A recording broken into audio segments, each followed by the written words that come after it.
boqolaal Soomaali ayaa maanta buux dhaafiyay masaajidada iyo goobaha lagu oogayay salaada ciid ee magaalooyinka waaweyn ee dalka Koonfur Afrika.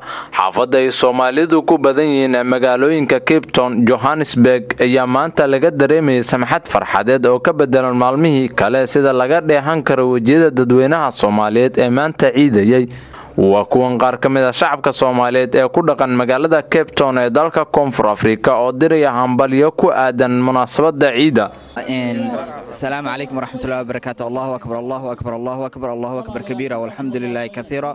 ما هو مالين وين مالين فرحات ومالين أمة المسلمين تأردن ملك استكونوا شايف فرحسن هاي وحن آذر كنوا سلام يا هويدي يا باهي يدمان ضد كأنكرنا يوردن يدد كأنشعلا هاي يوردن أيان سلام يا والسلام عليكم ورحمة الله وبركاته. ولا المسلمين ولا لها الصوماليين دمان تر أيان سلام يا جارهان أبهي وحج كجوجا أيان سلام يا ولا الكي أو سجن اللي سوي حجها أيان هل كان كسلام مجالدا وصوت أفريقيا كيبتون مجعيق وحال إرادة عبد القادر اسمان محمود وحنكون قاعدين هسن بلولشة عيد كل إلهي بش برواق إلهي نو قارسيو قارهان وحن سلام يا هويدي وحن سلام يا يدي وحن سلام يا ولا شيء وحن سلام يا أنتو المسلمين تاكلون وحن سلام يا وحن ليه عيد كل بش برواق إلهي نو قارسيو.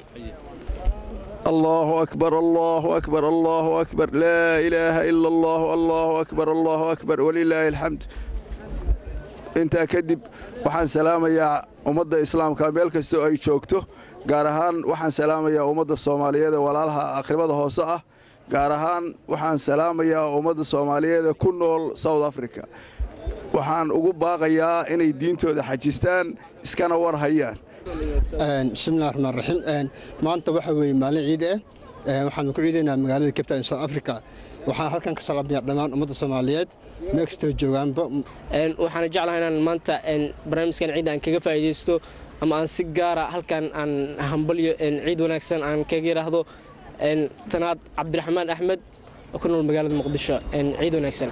Si kastaba ha ahaatee ciidan oo ka bedelan ciidihii hore ay Soomaalidu isugu soo baxeen goobaha waaweyn ee lagu tukado salaada iyagoo isugu hambalyeynaya munaasabada ciida awgeed.